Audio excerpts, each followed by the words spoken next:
Fundada em 1915, a Unibis, União Brasileiro-Israelita do Bem-Estar Social, é um patrimônio da cidade de São Paulo. Ela nasceu para apoiar os imigrantes judeus que buscavam ajuda e abrigo quando chegaram ao Brasil no início do século. Após mais de 100 anos de atuação, a Unibis evoluiu e se tornou uma das maiores e mais importantes entidades de assistência social do país. A instituição, que tem 350 funcionários e 220 voluntários, beneficia mais de 15 mil pessoas por ano. Esse trabalho, realizado com compromisso e dedicação, abrange desde crianças até idosos. A Unibis está presente em diferentes pontos da cidade e, a cada dia que passa, impacta mais e mais famílias em situação de vulnerabilidade. Na sede da instituição, dezenas de pessoas são atendidas diariamente. Aqui, a equipe de assistentes sociais analisa de forma individual cenários com características próprias. Mais de 1.600 famílias da comunidade judaica são atendidas pelo serviço social, através de programas de apoio à saúde, assistência jurídica, psicológica e financeira. E outras 1.000 famílias são atendidas em parceria com a Prefeitura de São Paulo. A sede abriga também os funcionários administrativos, que buscam utilizar as doações recebidas com base nos princípios de governança. E é aqui que estão 2 centros de referência que atendem especificamente o público idoso: o Centro Dia e o Centro de Convivência, que desenvolvem atividades direcionadas para esse público que mora com a família, mas passa o dia na nossa sede. Para os idosos que precisam de cuidados ainda mais específicos, a Unibis, em parceria com a Prefeitura de São Paulo, disponibiliza 2 residenciais, um em Pinheiros e outro na Vila Mariana.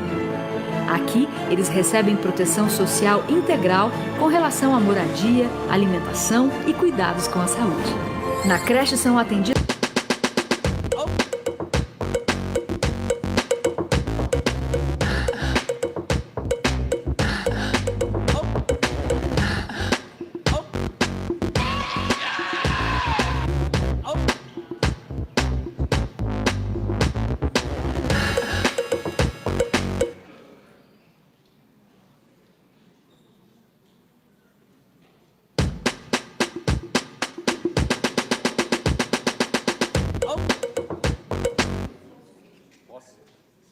Boa noite.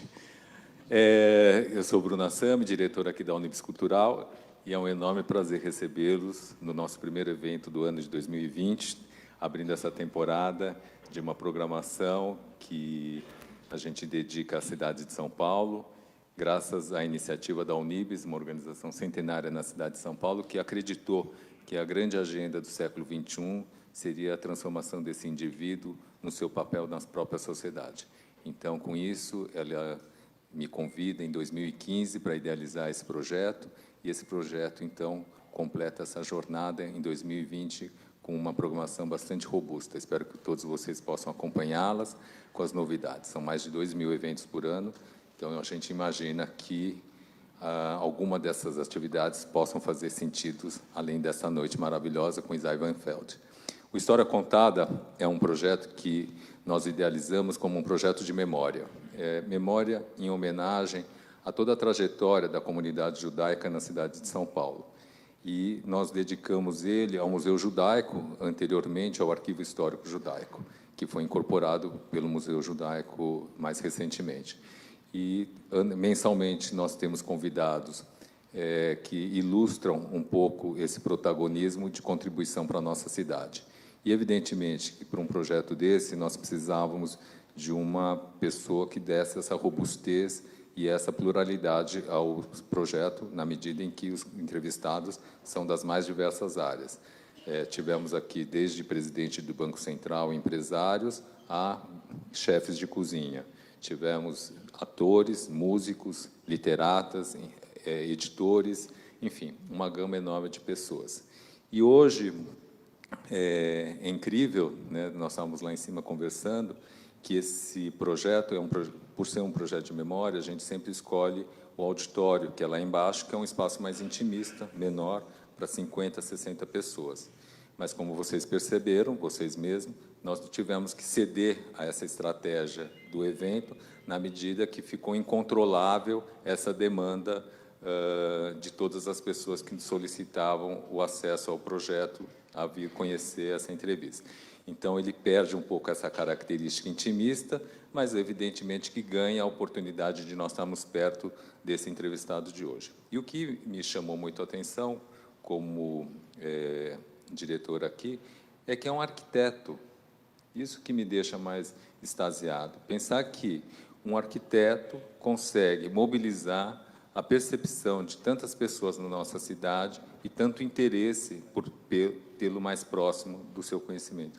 Então, é bastante significativa essa noite, na medida em que nós estamos aqui falando com um arquiteto e que traz essa mobilidade enorme de pessoas para estarem junto conosco.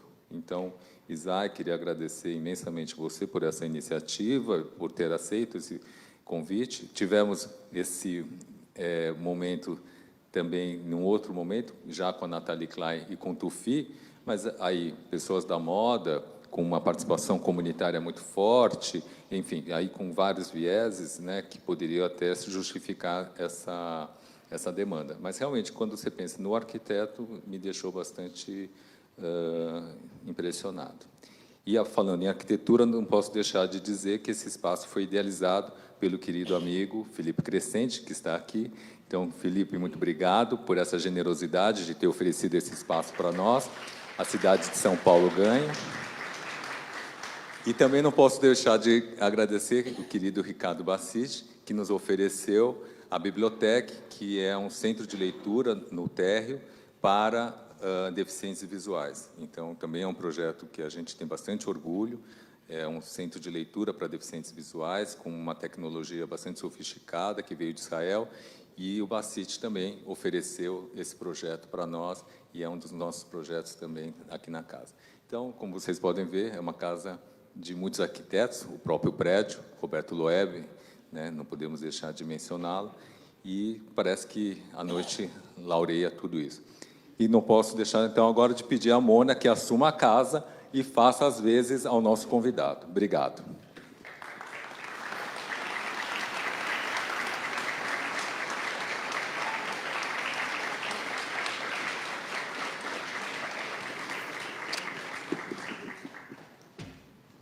Bem-vindo, Isai, bem-vindo a todos. Que delícia ver essa casa tão cheia, uma grande emoção para mim, porque acho que a gente nunca falou para tanta gente tão perto assim. Como o Bruno contou, a ideia do História Contada era ser um evento mais intimista, né? Eu acho que nessa era da internet todo mundo fala com todo mundo e ninguém fala com ninguém.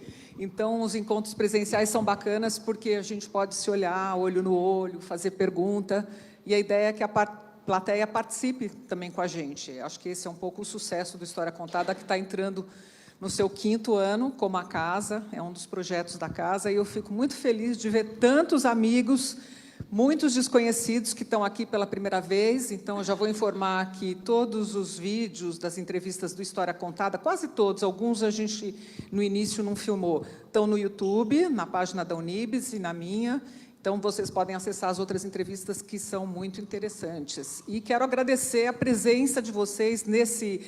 A cidade de São Paulo ela é complicada para a gente chegar, é difícil, tudo contribui para a gente não vir, né? Chuva, passeata, manifestação, como o Bruno já citou, muitos amigos, o Bassistes, o Felipe Crescente, Giancarlo Rocco, meu tio arquiteto, eu sou fã de arquiteta. Por mim, eu mudava de casa a cada 2 anos só para construir uma casa com arquiteto, viu, Isai? Você sabe disso, né? Sei. Porque ele fez uma casa para mim lá atrás.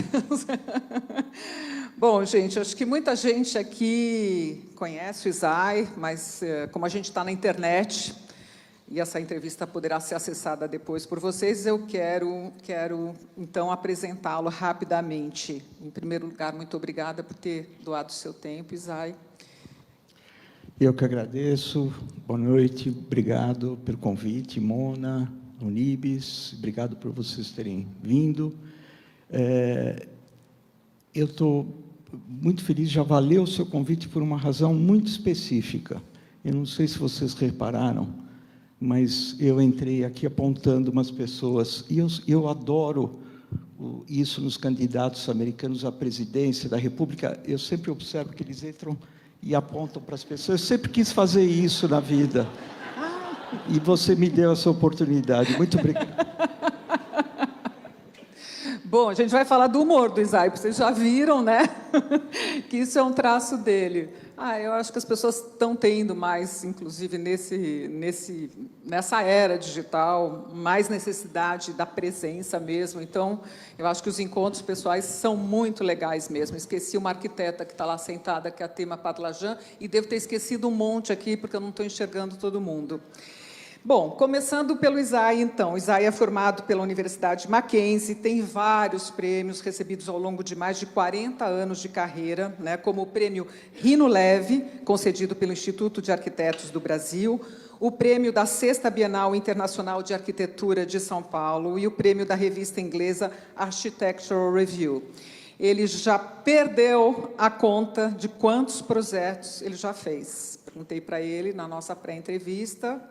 Ele diz que acha que são 400.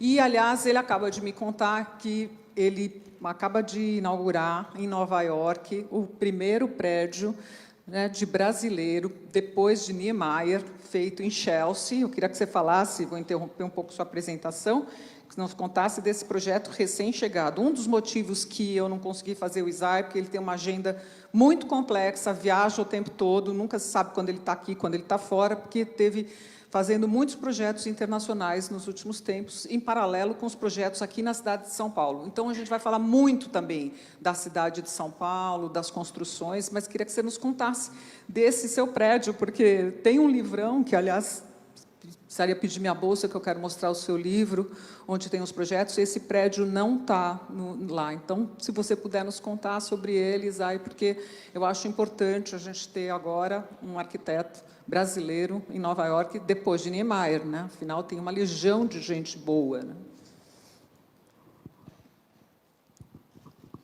Olha, primeiro que essas imagens e trabalhos é mais para vocês prestarem atenção e me ouvir menos as bobagens que eu eventualmente vai falar. Então, se concentra mais na Mona e nas imagens, por favor. O prédio de Nova York acho que é uma consequência do trabalho, é um grupo de mercado imobiliário que tinha um terreno e que queria fazer um prédio, que, no fim, acabou ficando entre 2 arquitetos, e eu tive a sorte de ser escolhido. O prédio acabou de ficar pronto agora, é ao lado do High Line, são 2 torres residenciais, mas que eu tenho muito orgulho de ter feito, porque é uma área que é quase uma Disneylândia de arquitetura, porque tem todos os arquitetos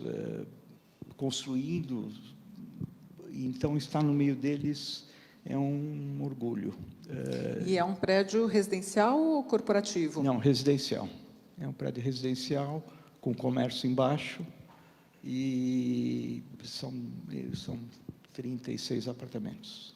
Bom, como eu disse, são muitas e muitas obras, né? Lojas, instituições culturais, prédios residenciais, casas.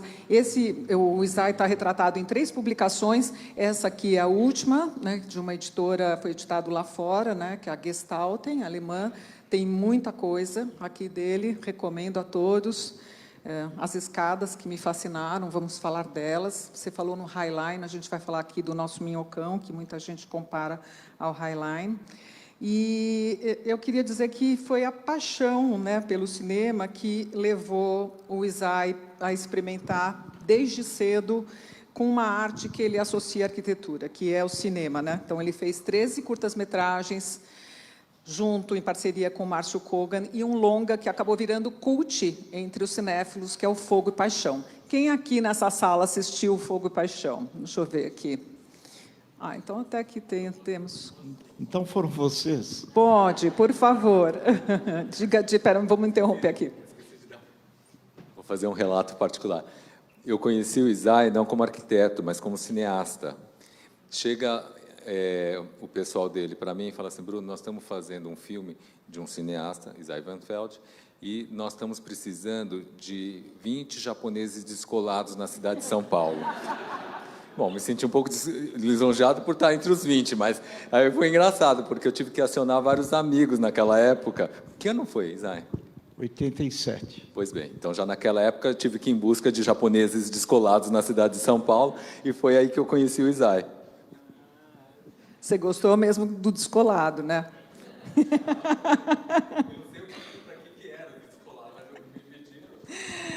Não fica tão saidinho, Bruno, porque tem excursão de africanos, de alemães e tudo.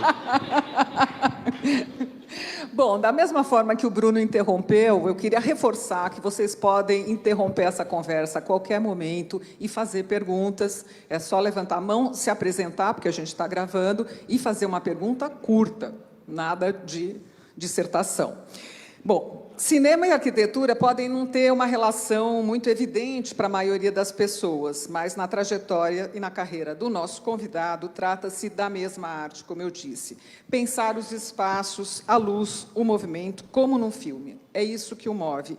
E nesse livro aqui, que eu mostrei, onde estão registrados muitos dos seus prédios, casas, projetos, o Isai identifica um momento crucial da juventude dele, que foi quando ele assistiu à projeção de um filme de Ingmar Bergman, que é o Morangos Silvestres. Então, eu queria que você nos contasse da emoção que você teve e por que isso bateu naquele momento que você tinha encontrado a sua vocação, a opção pela arquitetura, Isai. Bom, primeiro que eu não encontrei minha vocação, e muito menos pela arquitetura. Então, a arquitetura é só uma das coisas que me interessam na vida, nem é a mais importante, deve ser a sexta ou sétima. Então, não é vocação. Eu, aliás, transpiração. Eu, aliás, tenho falado algumas vezes, só que passa totalmente desapercebido, eu realmente não me considero um arquiteto. Mas não é da boca para fora. Eu não acho que eu não tenho esse talento. E não é para jogar confete, é porque eu realmente acho que eu não sou. Então, porque eu tenho feito, primeiro que... Mas o que você seria, então? Eu não sei, não tenho a mínima ideia. Eu só sei que eu tento fazer algumas coisas em algumas áreas, que não é só o cinema e nem a arquitetura, mas artes plásticas, ou cenários, ou as direções de shows de música, ou as exposições de humor. Direção de arte, né? Ou direção, que, na realidade, eu acho que, se tiver que ser alguma coisa, é alguma coisa por aí. É tentar, talvez, ser aquilo que eu sempre quis ser e não fui, que é um maestro. Que música, para mim, vem muito antes do que arquitetura. Sempre foi um desejo muito grande, que eu não realizei, mas eu acho que um pouquinho eu estou fazendo, porque eu fiz isso. Por isso que arquitetura e cinema são coisas absolutamente idênticas. E não só isso. Eu estou fazendo agora um curso de pós-graduação de formação de escritores e literatura, e estou vendo que é exatamente, eu falo com os professores, porque é idêntico. Você pensar num roteiro, não, aonde você sai, para onde você chega. Ou seja, pintar, esculpir, escrever, fotografar, fazer cinema, moda, arquitetura, é uma coisa, é a mesma coisa, não é que a pessoa é multitalentosa, está fazendo exatamente, além do que em arquitetura e cinema, os processos são exatamente iguais, né? O croquis do arquiteto, o roteiro do cineasta, né? Depois as duas profissões precisam de uma equipe muito grande para fazer, né? Para construir, para a equipe de filmagem. Depois tem o processo da construção, como tem o processo da filmagem. Depois tem a finalização da arquitetura, os interiores, o paisagismo, da mesma forma como tem a edição, a sonorização do filme, tudo é idêntico. Mas quando você está fazendo, digamos, o início, o storyboard, né? Você fala assim, bom, vou construir uma casa do zero.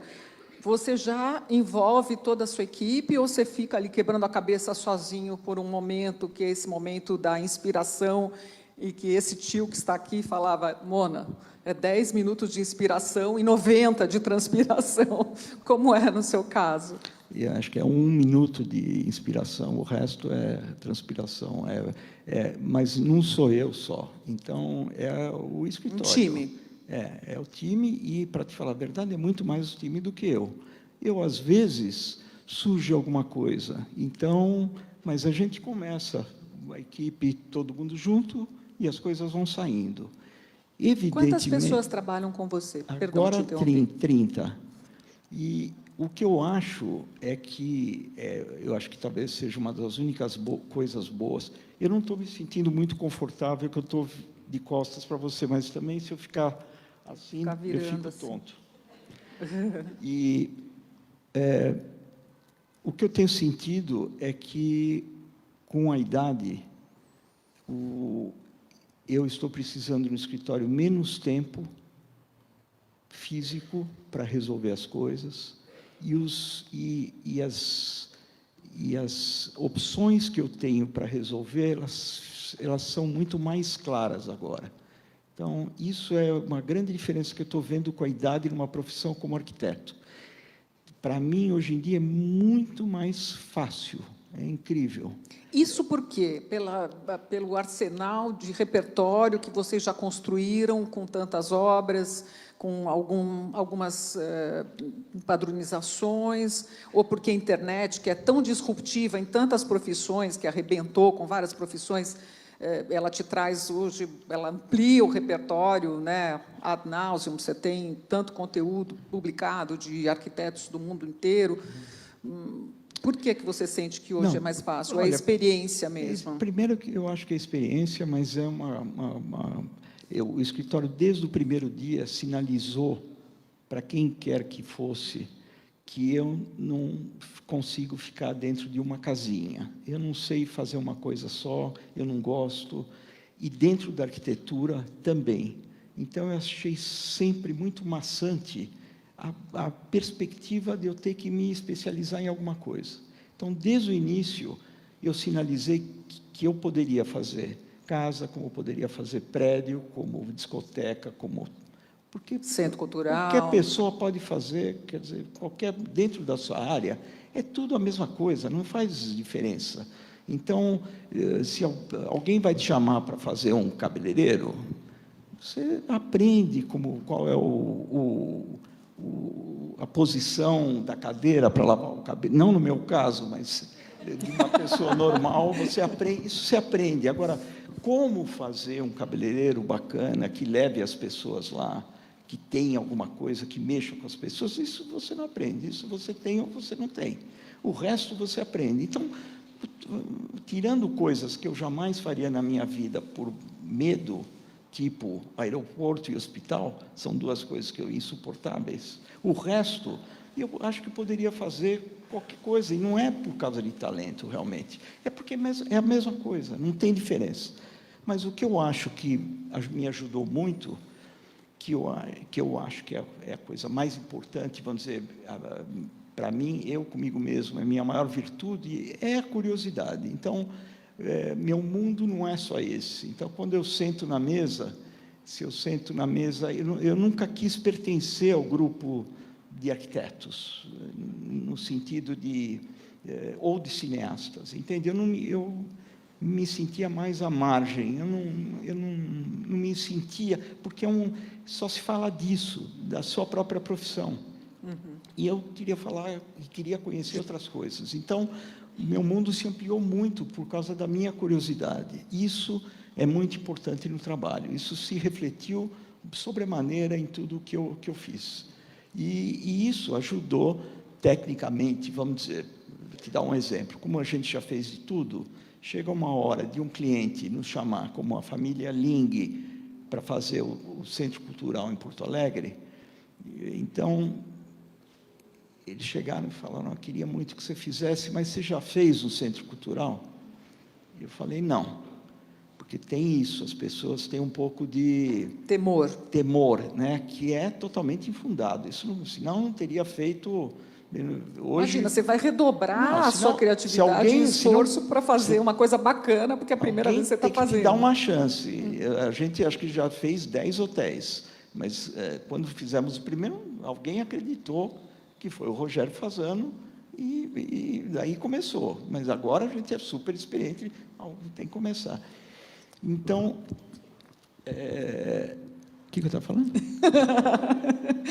Não, que você diz que você é movido à curiosidade, né? E a desejo, e que você não se restringiu a um só tipo de coisas, né? Então, o Centro Cultural Ling, em Porto Alegre. Esqueceu, mano. Tá bom. Então, no Centro Cultural, eu perguntei, mas o que tem? Então, ele falou, bom, tem uma sala de exposição. Aí eu pensei comigo mesmo, bom, já fiz galerias de arte. Então, ele falou, olha, vai ter um restaurante. Eu falei, bom, já fiz restaurante. Vai ter auditório. Eu falei, bom, eu já fiz auditório. Ah, vai ter uma escola. Já fiz escola. E assim foi indo. Então, tudo isso junto eu não tinha feito. Mas você vê, é incrível isso, porque te dá uma cancha, você acaba conhecendo muita coisa. E isso, agora, nos últimos anos, também, com a virada, vamos dizer, do escritório, com trabalhos fora do país, ainda mais experiência, né? Porque você trabalha em vários lugares do mundo, com outras técnicas, com outros materiais e outros propósitos, né? Então, e trabalha também com outros times, por exemplo, eu não citei aqui desse prédio que está aparecendo aqui no vídeo, que é o La Petite Afrique, que é um prédio que o Isai construiu em Mônaco, para um prédio residencial, como esse de Nova York, para a família Casiraghi. E, aliás, para quem você vai construir um segundo prédio, mas agora também em Nova York, para a família, né? O segundo prédio já está na metade da construção, que esse prédio foi fruto de um concurso, uma competição fechada para 10 escritórios de arquitetura, há uns 8, 9, 10 anos atrás, mais ou menos, e excelentes, com Kengo Kuma, Shigeru Ban, Jean Nouvel, vários escritórios importantes participando, e nós acabamos ganhando, e é o primeiro negócio no setor imobiliário da família real de Mônaco, e então construímos o prédio que ficou pronto há uns 3 anos atrás, e impecavelmente bem construído, e a relação foi boa. Incrível, tanto que eles agora estão investindo em Nova York e nos chamaram para fazer esse segundo prédio para eles lá. E como foi a relação com a família real? Bacana? Assim, teve convívio ou é só profissional exclusivamente? Não, teve convívio, muito convívio, principalmente com os filhos. Com a Caroline, teve algumas vezes jantares, casamento dos filhos, show do Caetano e do Gil, que ia em Mônaco, e a gente ia junto, mas gente como a gente, não tem a mínima diferença. Eu ia perguntar, eles são bacanas ou gente como a gente? Não, são extremamente educados, né? São absurdamente bem educados, e isso você... E aí, voltando à minha pergunta inicial, para esses projetos internacionais, trabalha-se com um time de lá também? São times conjuntos daqui e do exterior? Sempre se trabalha com o escritório local, para assinar os projetos e para dar um suporte para regras locais, materiais. Sempre tem um escritório local que trabalha. A gente faz tudo aqui em São Paulo, e tem um escritório local que nos apoia. Eu comentei que a plateia participa e quero já perguntar se alguém gostaria de fazer uma pergunta para o Isai nesse momento. Ali, espera um minutinho até levarem um microfone para você. Está chegando aí, se você puder dizer seu nome. Boa noite. É um prazer escutar vocês dois. Meu nome é Denise. E, aproveitando o assunto... Vou levantar para você me ver. Tudo bom? Tudo bom, Denise. Eu queria saber como que... É você que escolhe, então, esse escritório fora daqui para acompanhar? E como que você faz essa seleção, né, para Porque já que é tudo feito aqui, mas produzido lá, como que você faz essa ponte? Na maioria das vezes, o cliente local, ele escolhe 3 escritórios locais e pede para a gente escolher um deles. E aí vai alguém do meu escritório para conhecer os escritórios locais e escolher um dos parceiros. Como? Se eu posso o quê? Recusar. O quê? O arquiteto? O escritório parceiro. Não, posso, que a gente Não faz... gostar, tipo, alguma coisa assim. Você tem essa liberdade? Tem. Porque aí o cliente, o que é natural e é melhor, ele confia, quer que você esteja confortável com uma pessoa lá, para não dar trabalho para ele também, né? Alguém gostaria de fazer mais alguma pergunta? Tem, espera um minutinho, deixa o microfone chegar até aí. Enquanto isso, eu queria dizer que o ISAI fez, para quem nos assiste na internet, lojas como a Livraria da Vila, as livrarias lindas da Livraria da Vila, os hotéis Fasano em Porto Feliz, em São Paulo e também em Punta del Este, lojas havaianas, Salvador. Loja da Giovanna Baby, que eu me lembro, uma das primeiras. Enfim, a gente vai falando ao longo das entrevistas aqui.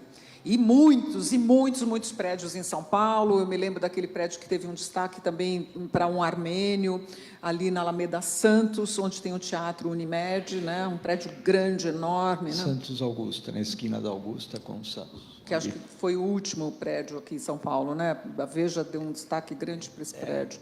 Está acabando mais um aqui na Vila Madalena agora. Oi, tudo bem? Talvez a pergunta... Eu sou mãe da Nathalie e sogra do Tufi. Tudo bom? Janete. É a Janete.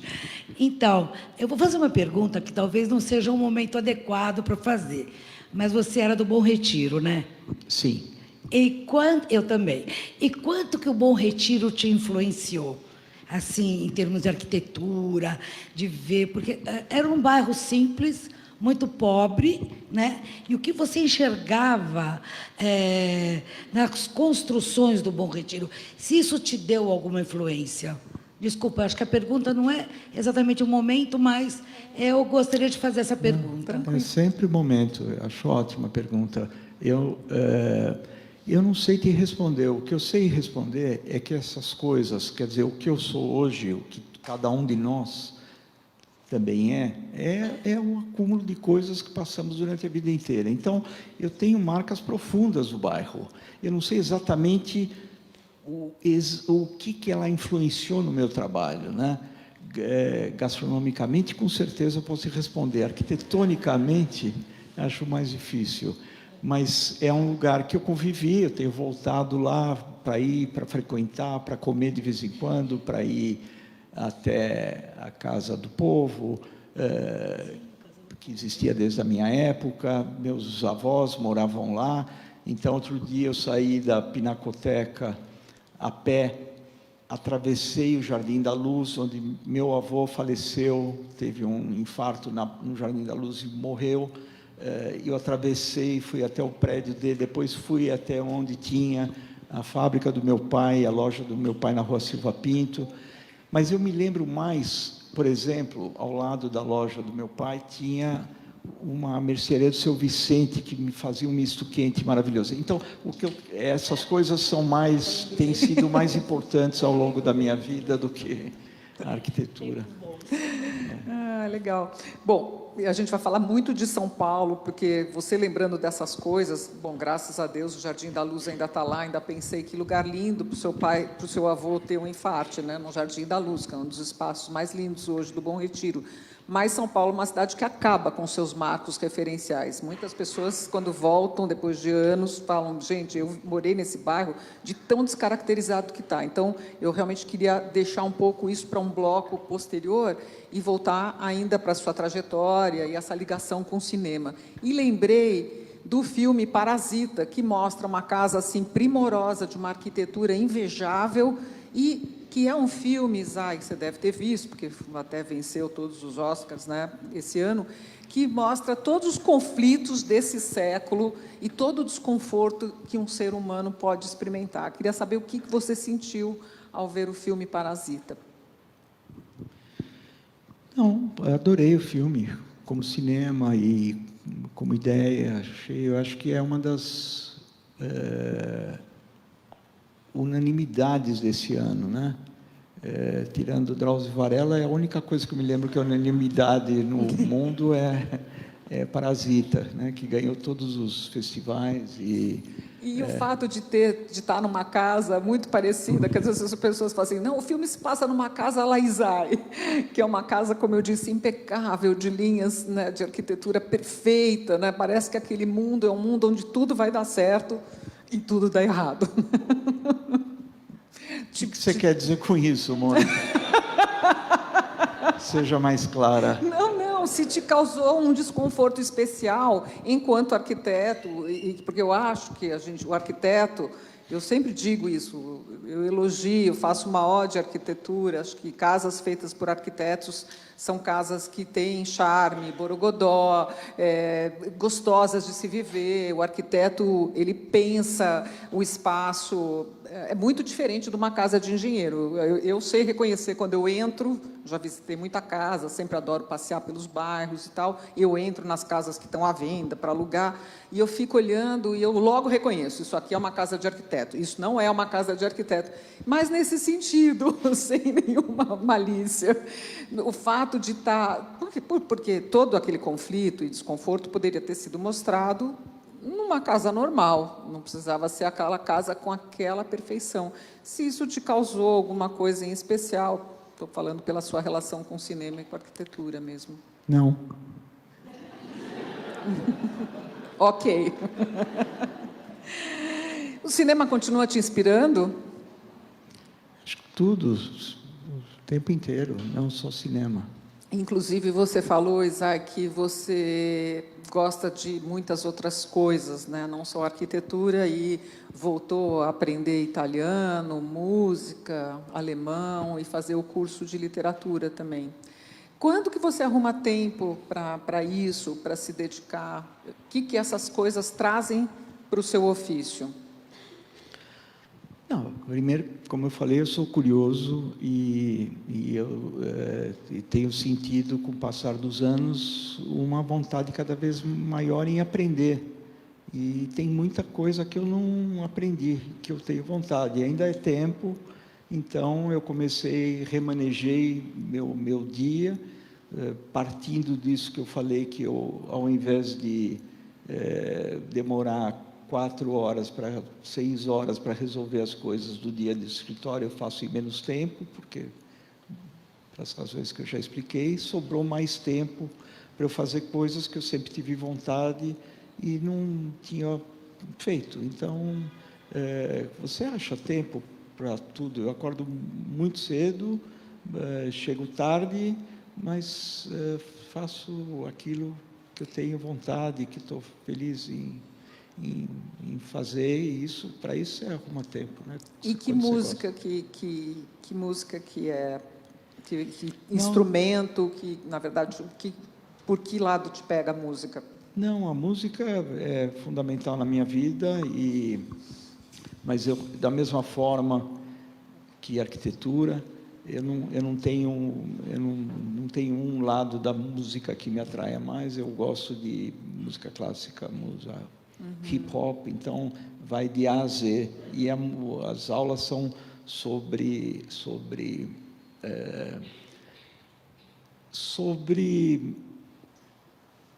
momentos, quando você ouve uma música, por exemplo, e você, de repente, ela passa de uma nota para outra, e aquilo mexe com você de uma certa forma. É isso que eu tenho vontade de fazer na minha profissão. Não esquece a palavra profissão, na arquitetura.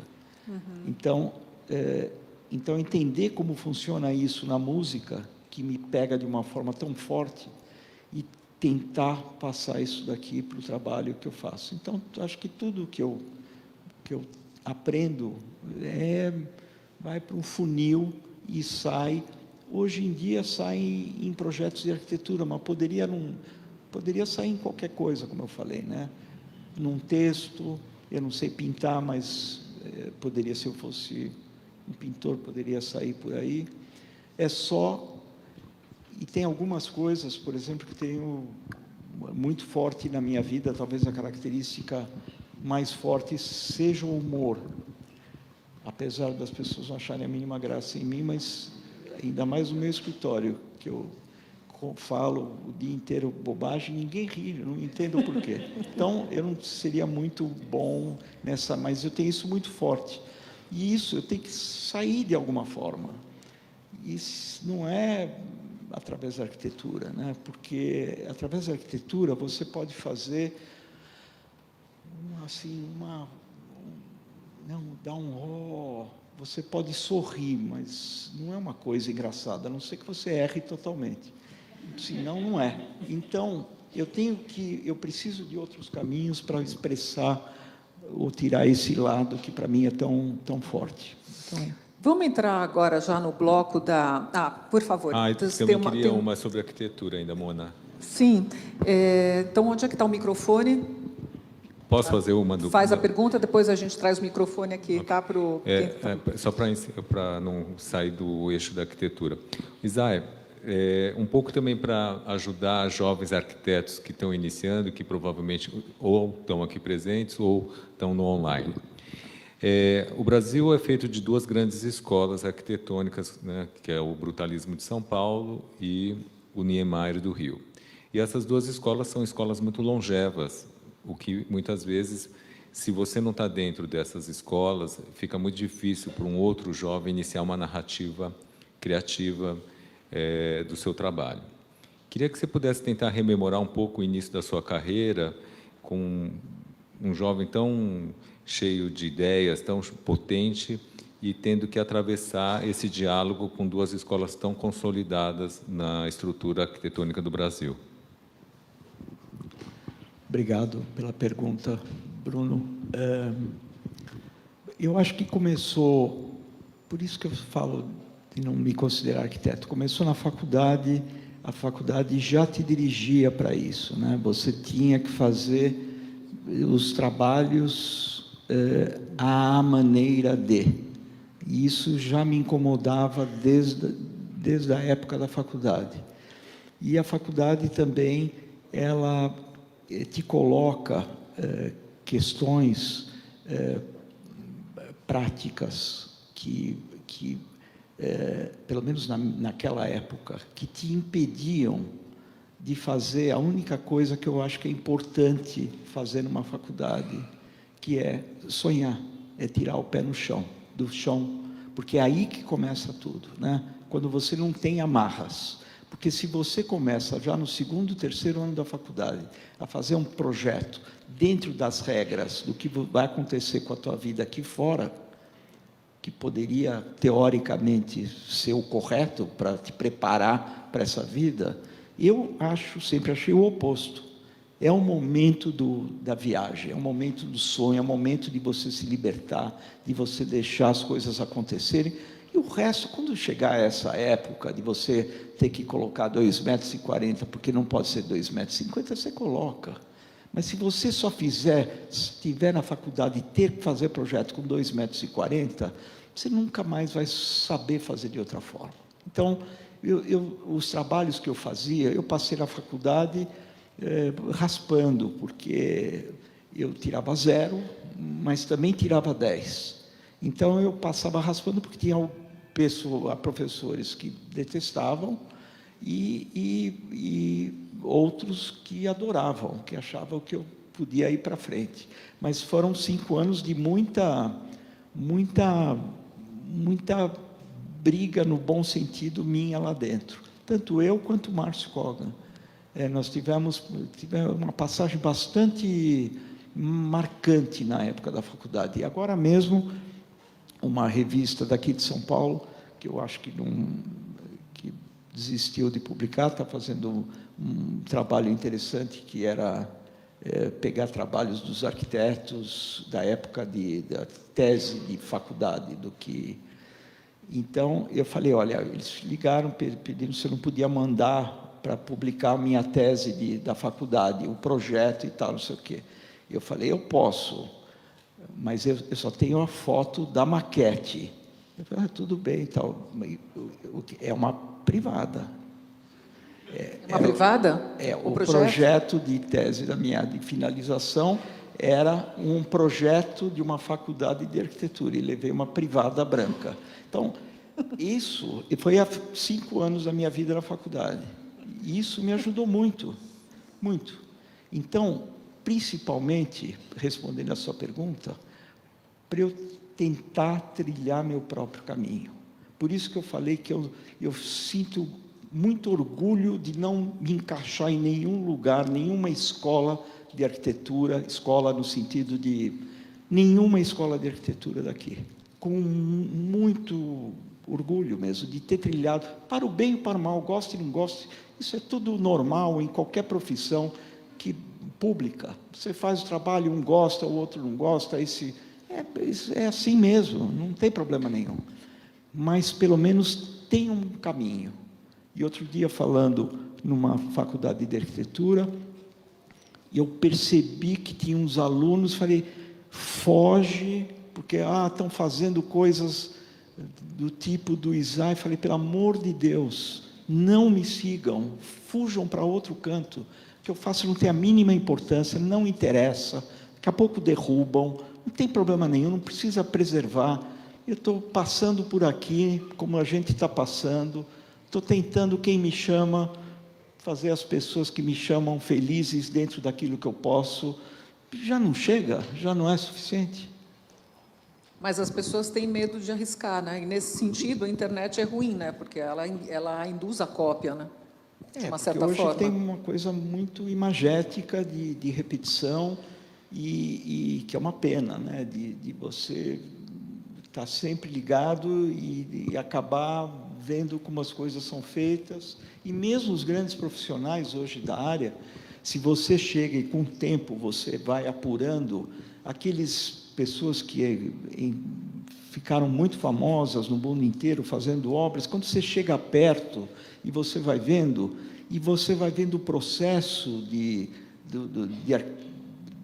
arquitetura deles, começa a falar, não é bem assim, esse cara não é tão bom assim. E você perde um pouquinho, sem nenhuma empáfia, mas você percebe que não é tudo aquilo. Então, enfim, é isso. Mas você teve, Isai, falando, aproveitando um gancho da sua formação, parcerias importantes com, você já citou, né, com o arquiteto Márcio Kogan, e inclusive com quem você fez os filmes, e o arquiteto Aurélio Martins Flores. E a gente reconhece ali uma coisa de pureza, né, nas linhas, uma coisa da arquitetura clean, dentro de uma cidade tão Disneylândia como São Paulo, né, são projetos que se destacam pelo less is more do que o contrário do rococó. Agora, por exemplo, tem um cult, né, para todo o Artacho, o jurado Artacho, que durante anos era considerado kit, feio, cafona. Todo mundo acha bacana morar agora no Bretagne, enfim, que tem até a filosofia de áreas compartilhadas, que é muito bacana.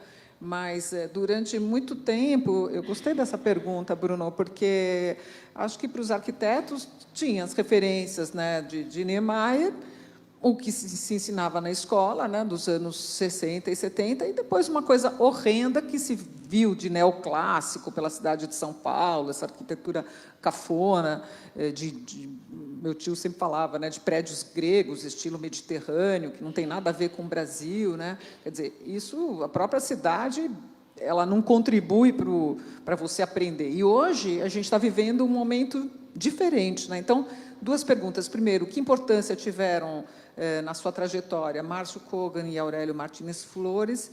E depois esse momento do boom imobiliário que a gente está vendo, onde os arquitetos hoje estão podendo mostrar novos desenhos diferentes, um pouco uma marca brasileira, né?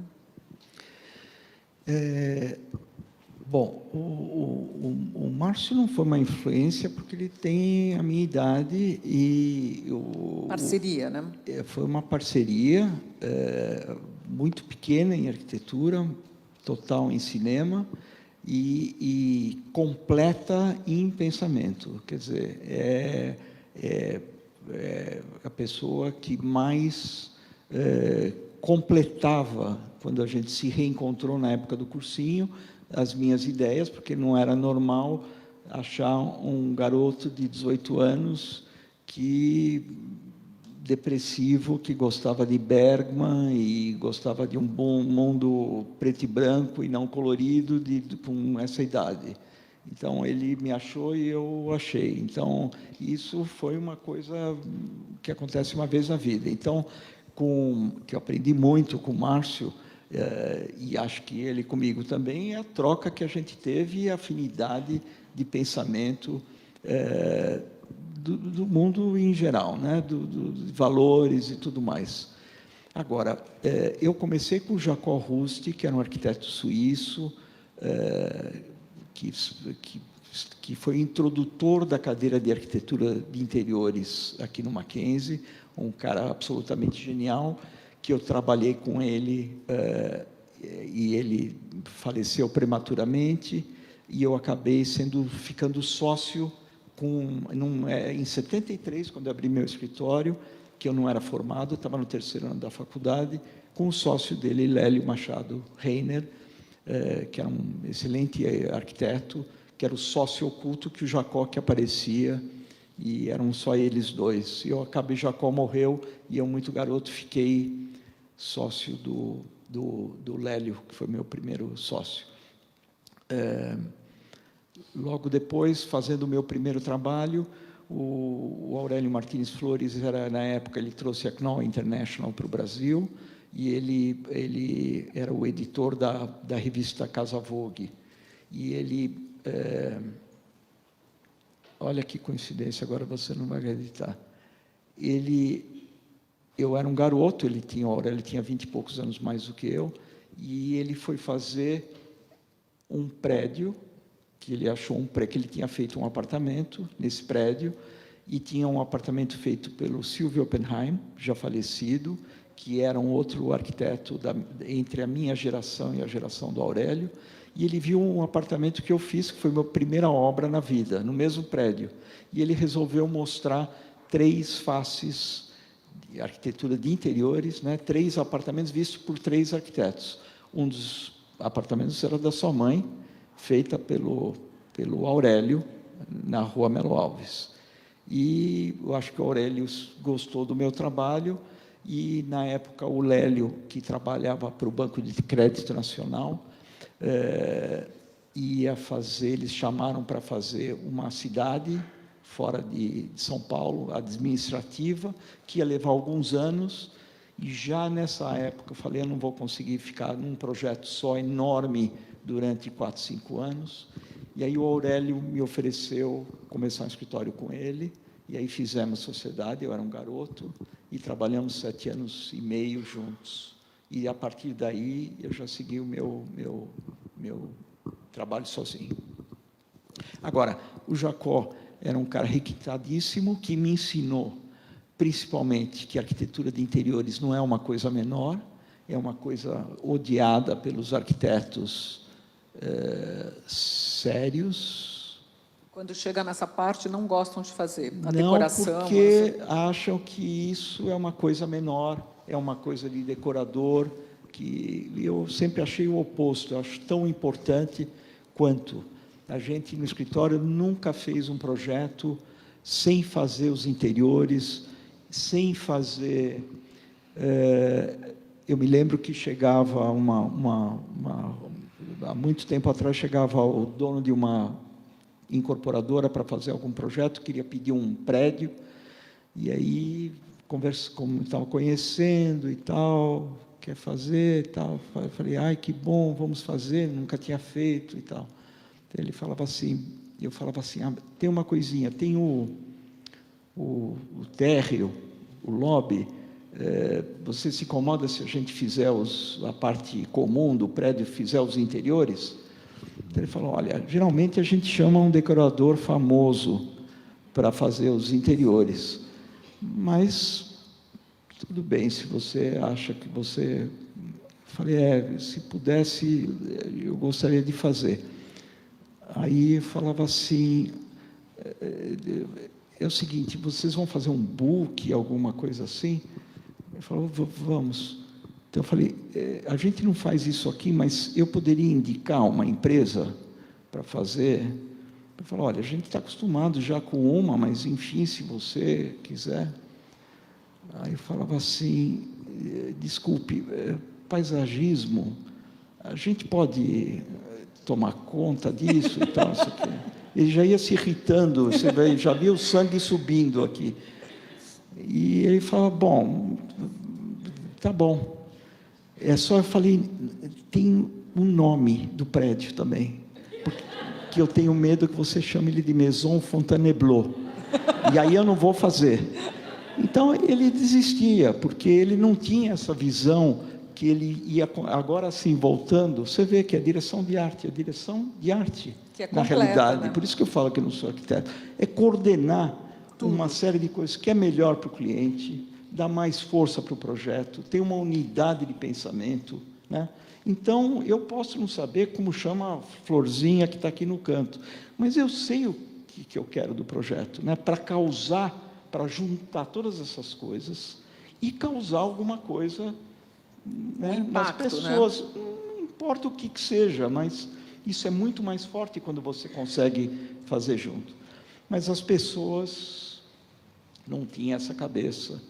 E por isso que eu demorei muito para fazer algum trabalho em mercado imobiliário, porque eu não tinha parceiros, e quando tive parceiros, quando tinham grandes, quando o escritório começou a ter um nome, que tinham grandes incorporadoras, eu lastimo muito que até hoje o que a gente vê, tirando 2 ou 3, agora estão aumentando, ainda bem, para mim é inconcebível os horrores que tem aqui na cidade, como que as incorporadoras fazem ainda hoje, muitos, né? Não estão preocupados com o projeto de arquitetura. A grande maioria não é mais neoclássico, não é mais mediterrâneo, mas é estilo contemporâneo, que é a mesma porcaria. Então, pegou, é uma modinha e acabou, aí todo mundo repete a mesma coisa. E eles não estão preocupados em deixar uma coisa para a cidade, né? Então, vinham os incorporadores, e aí, quando vinham os filhos dos incorporadores, eu já perguntava, escuta, mas é só grana, não tem nada além disso? Porque assim não tem graça. Você não quer deixar uma coisa que teus filhos e teus netos vão se orgulhar, você não acha... Ganhar dinheiro, tudo bem, mas você não acha que você devia deixar alguma coisa para a cidade bacana? Você não tem esse prazer de fazer uma coisa com orgulho? Então, eu não conseguia fazer, porque as pessoas queriam, né? Como você falou, as porcarias poderiam... Os engenheiros podem fazer melhor, não precisa de arquiteto para fazer essas coisas que estão por aí. E hoje em dia não mudou essa mentalidade? Mudou, evidentemente, né? Que mudou. Tem mudado, primeiro por pressão, acho que de uma juventude que começou a viajar mais e começou a ter mais possibilidade de ver que esses prédios não os representavam mais, eles não sentem vontade, né? Por que tem fila para comprar no predinho, aqueles de 4 andares aqui, baixinhos de Pinheiros, né? Sempre tem fila para comprar.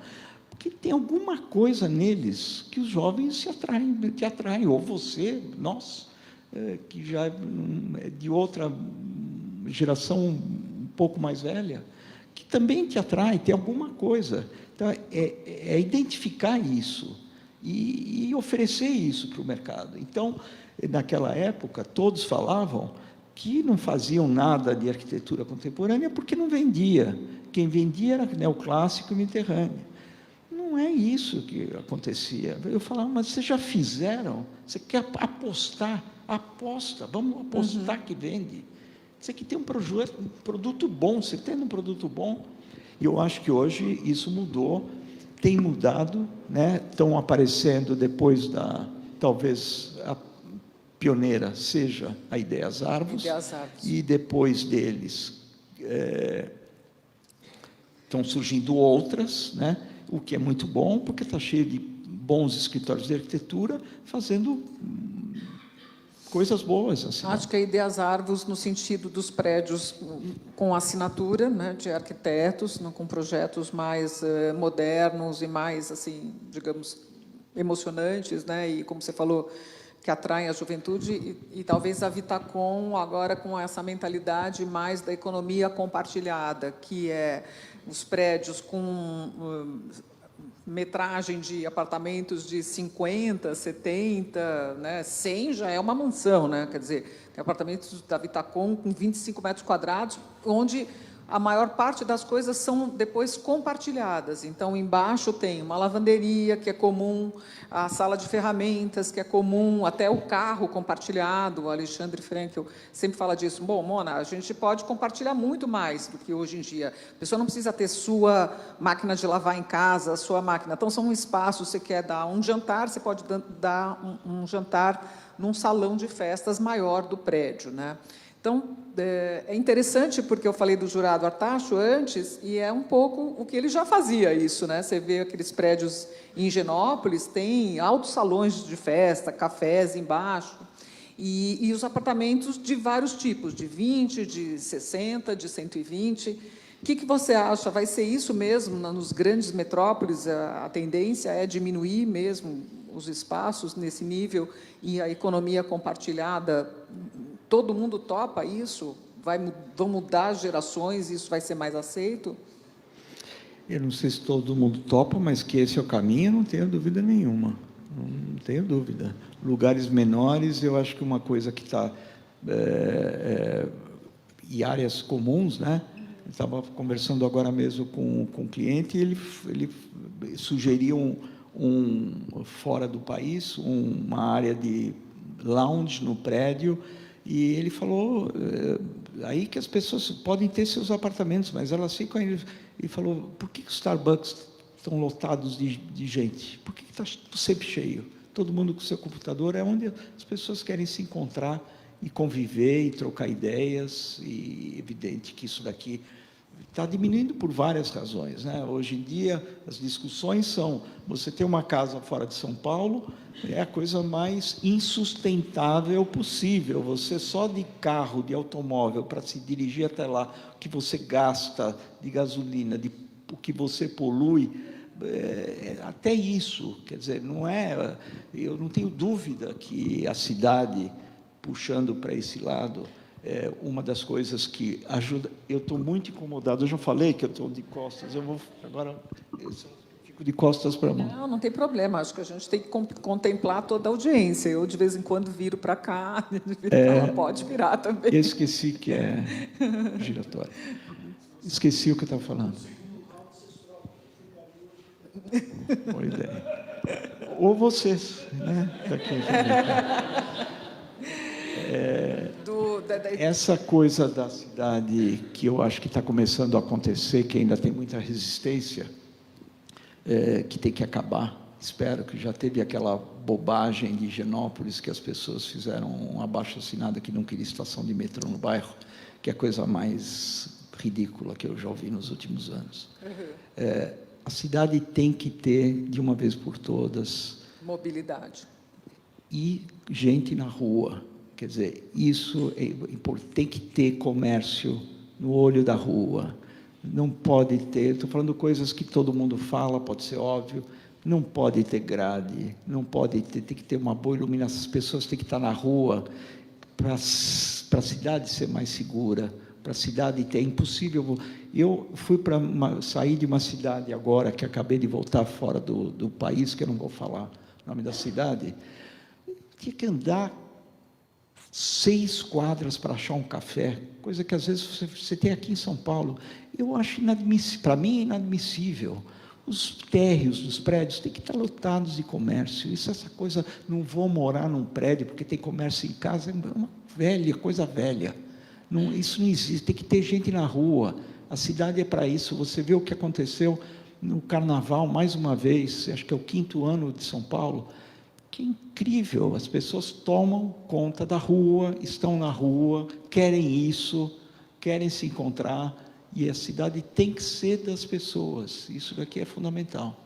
Porque durante muito tempo era zona residencial e zona comercial. Então, você vai para Berrini, o Juscelino Kubitschek, aquela área ali, é só escritório, né? Não tem gente morando. Aqui, na Vila Madalena, Está um misto, né? Tem Não, mas coworking. não tem... estava. Essa que as pessoas não entendem muito bem, às vezes falam pena que o bairro se transformou. Pena não, ainda bem que se transformou. Vai ter que se transformar mais ainda. Porque antes tinha um comércio de barzinhos e restaurantes só na Vila Madalena, que as pessoas dos outros bairros frequentavam, depois iam embora, deixava a sujeira toda ali. Agora não, agora tem gente trabalhando na cidade, está cheio de escritório na Vila Madalena. Então, aumentou demais barzinhos e restaurantes por causa da população que está trabalhando e morando no bairro. Então, mas a gente chegou a falar ali aquele dia no escritório, porque eu sempre fico um pouco traumatizada ao ver casas sendo postas abaixo por conta de prédios que vão chegando. E eu falei, bom, mas Isai, a cada dia que eu vou lá procurar uma oficina, ela já não está mais lá. A floricultura já não existe mais. O café que tinha aqui não era. Por quê? Eram 3, 4 casinhas que, de repente, veio alguém, incorporou um prédio, destruiu 4 casas e vai erguer um prédio. Embaixo, agora tem a nova lei, embaixo do vão, ele pode ter um café, alguma coisa. Mas oficina, floricultura e tudo mais vai estar embaixo dos prédios. E vai ter mais possibilidade para as pessoas morar num lugar bacana, ao invés de só aquela família que estava naquela casa. Sim, a verticalização é inevitável, mas isso não desconstrói a cidade demais, não desfigura o que é. Por exemplo, a Vila Madalena era um bairro cheio de casinhas de estudantes, que, quando a USP foi construída, era o bairro mais próximo. Ela é refigurada. Isso é no mundo inteiro. Ressignificada, isso que vai mudando, e essa que é a graça da coisa. A única coisa é que São Paulo, que eu sempre digo que é um dos lugares mais feios que eu conheço, é mesmo, na minha opinião, mas ela é fascinante, a cidade, né? Porque você anda agora pela vila, a quantidade, eu até tenho pena, tem muito turista, e eu não sei, eles olham assim, vão para lá, vão para cá. Eu ficaria perdido se fosse, não sabe para onde vão. Eu vejo um turista atravessando a rua e falo, nossa, ele está indo para o lado errado das Picuelta. Mas eu não vou falar nada, eu estou aqui quietinho, mas que ele vai se danar agora. Os 4 suecos que eu vi ontem na rua. Então, o que está falando? Não, dessa coisa do desaparecimento do bairro anterior, dos marcos referenciais geográficos da vida das pessoas, né? Provavelmente, meu filho, que nasceu lá há um tempo atrás, vai um dia chegar, mas cadê aquele café que a gente ia quando você me levava na escola, que era ali do lado? Não tem mais, agora tem um prédio lá e tem uma farmácia embaixo, que é o que mais tem, farmácia, né, nos lugares agora, né? Ainda bem que eu sou hipocondríaco, costumo frequentar todas elas. Quanto mais... Não, mas vai para outros lugares, isso... Não, mas basicamente você defende a ideia de que em todas as cidades, você citou Nova York, mesmo Paris, né, tem os prédios e embaixo tem café, tem restaurante, todos os prédios têm esses estabelecimentos comerciais, digamos assim, públicos, que as pessoas frequentam, então, à noite, a qualquer hora, de madrugada, tem gente e dá para circular sem sentir medo. E circular, né? Sem automóvel, né? Eu tenho ódio pessoal de auto. Se pudesse tirar automóvel da vida, tiraria. Acho uma perda de tempo total. E isso faz com que as pessoas circulem mais e não sozinhas dentro do automóvel. Mas isso já é uma coisa óbvia e batida, né? Alguém gostaria de fazer uma pergunta? Eu estou aqui só, eu lembro que tinha alguém por aqui. Onde é que está o microfone, gente? Aqui. Olha, então... só queria pedir desculpas, que às vezes eu esqueço. Primeiro, quero dar uma explicação, que eu estou ficando velho. Então, é normal. Essa semana, eu estou acabando de me lembrar que, enquanto eu estava falando com você, eu esqueci o que eu estava falando, porque eu me lembrei de uma outra coisa. E eu estava na viagem com um amigo e tentando lembrar, conversando sobre um artista plástico, estava tentando lembrar o nome de um artista plástico italiano e não lembrava de jeito nenhum. Eu falava, eu vou lembrar e te falo. Aí fui para cá, depois de 2 dias eu lembrei do nome do cara. Aí falei, vou escrever para ele. Esqueci quem era o amigo.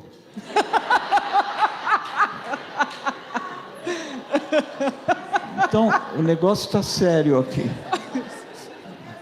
E o pior é que quando eu lembrei quem era o amigo, eu esqueci de novo o nome do italiano. Então, desculpe se eu estou muito esquecido. Então, por favor, identifique isso para ele não esquecer quem perguntou. Boa noite. Aqui, Boa noite. Aqui Eu na também frente. não enxergo bem. Tudo bem? Aqui. Aqui. Boa noite. Meu nome é Fernanda.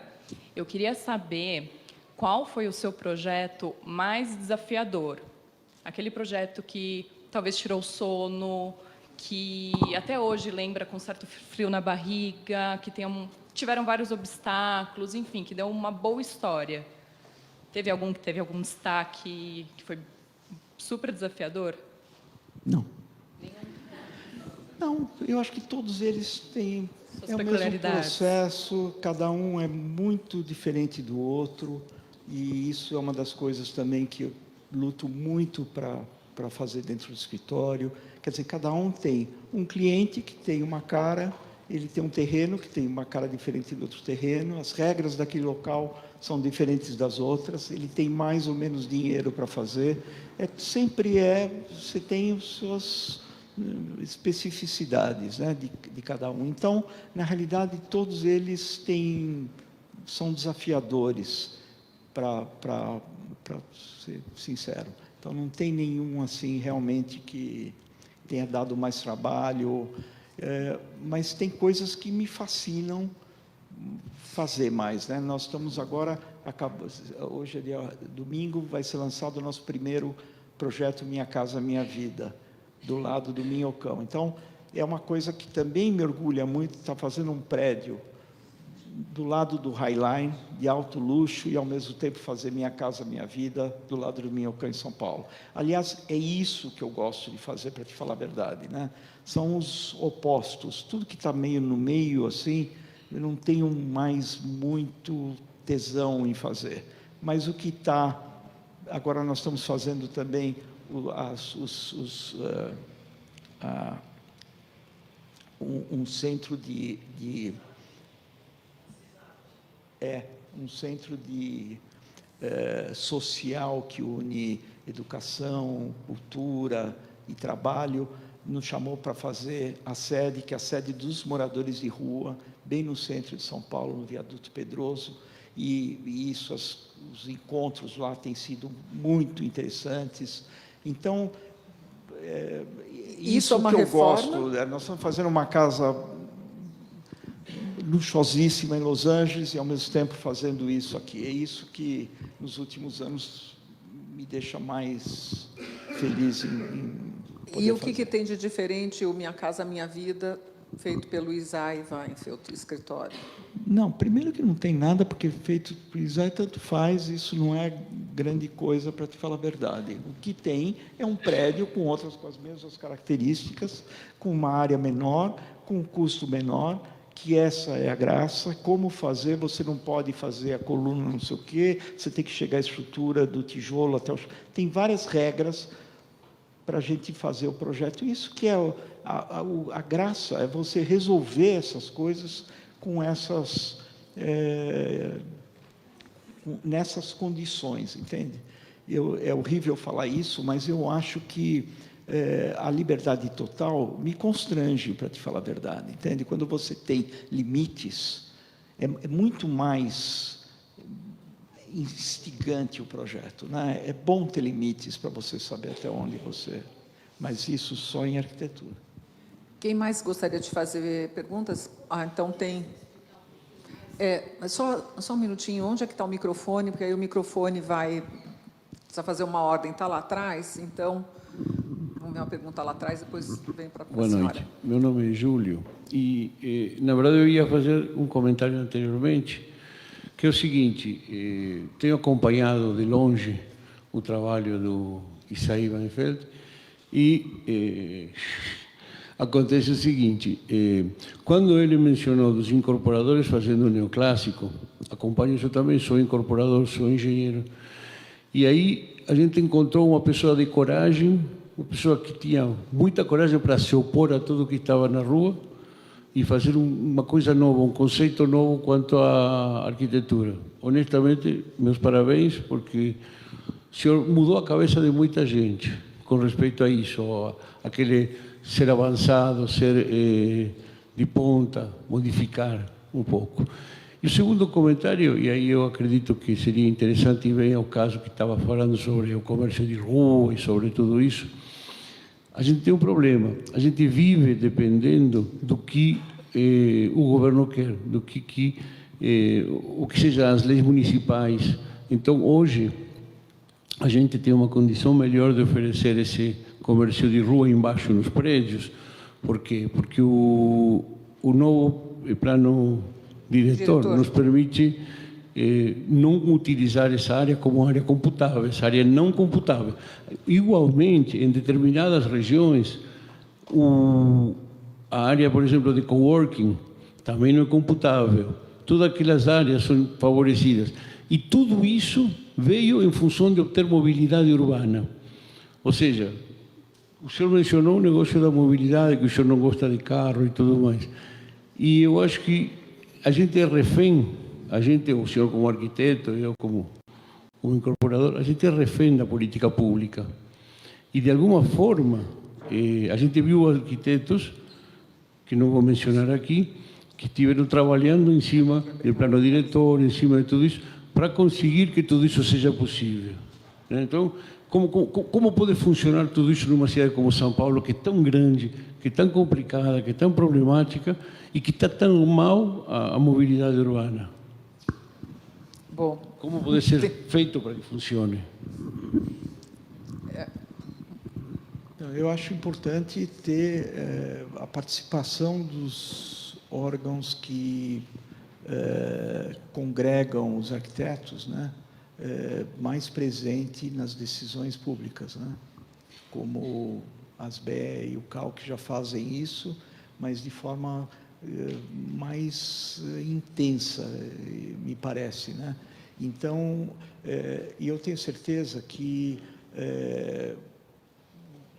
quando tiver um governante que entenda como é importante a participação de um arquiteto ou de um urbanista no governo, isso, com certeza, é um passo à frente. Eu tenho certeza que isso pode melhorar tendo um técnico capacitado e sabendo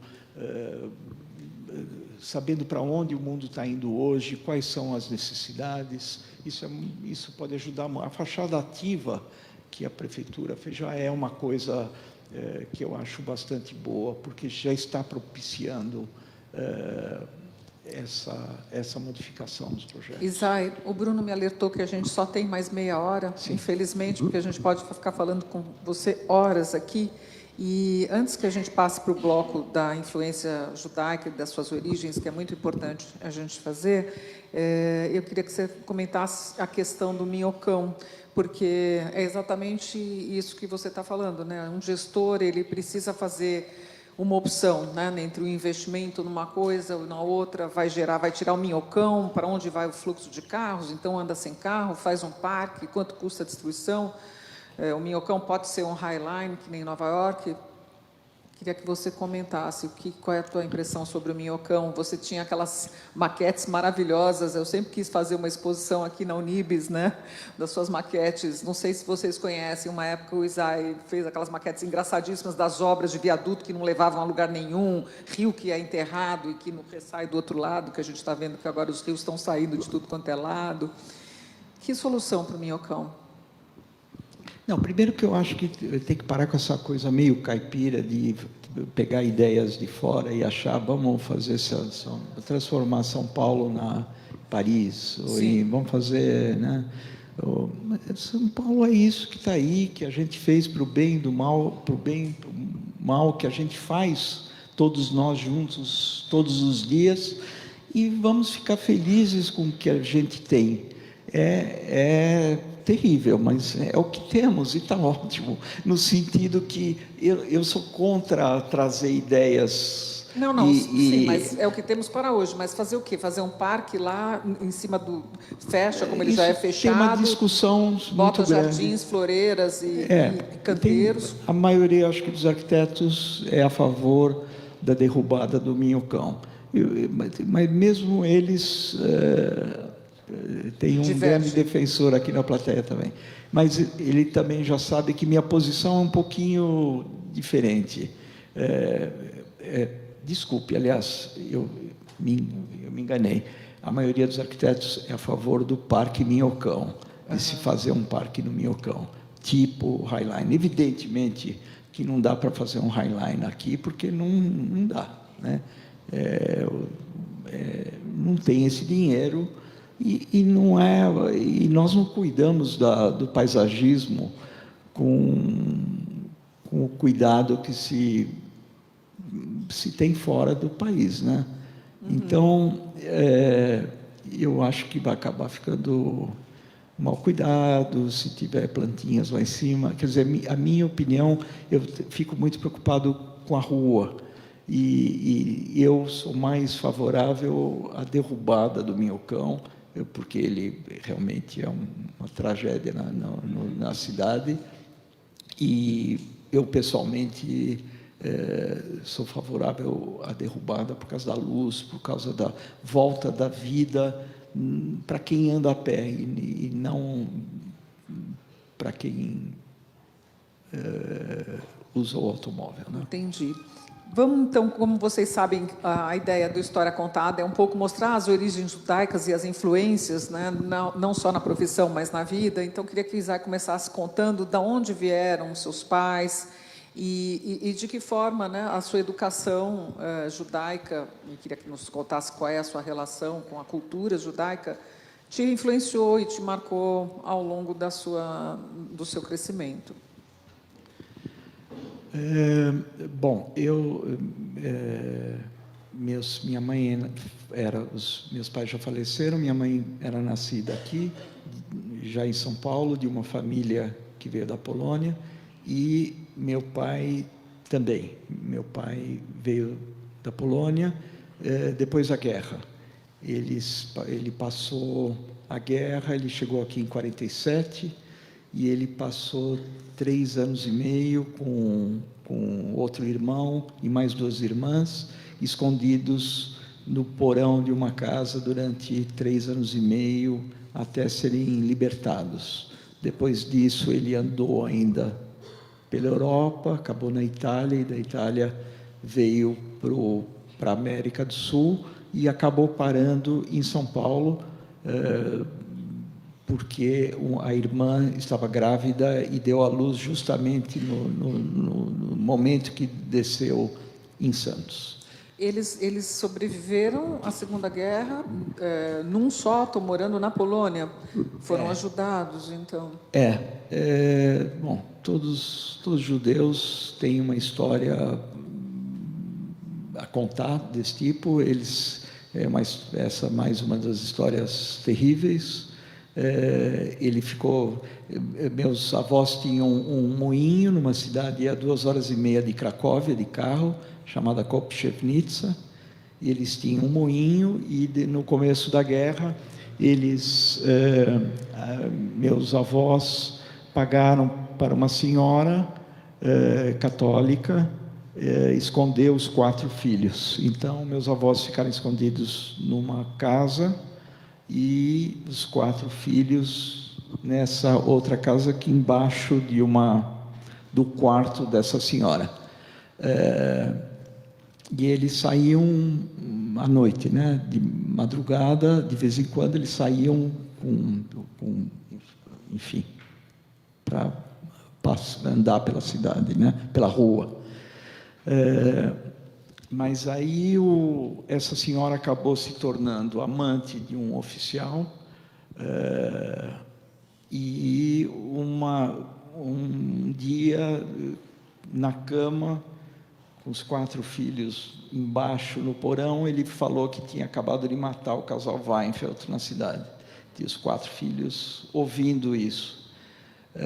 Então, meus avós foram assassinados, mortos na praça da cidade, que eu conheci há pouco tempo, que eu quis ir até lá para saber. E essa é uma coisa, isso eu fiz com uma prima minha, agora uns 7 anos atrás, filha do irmão do meu pai, e a gente foi junto, não para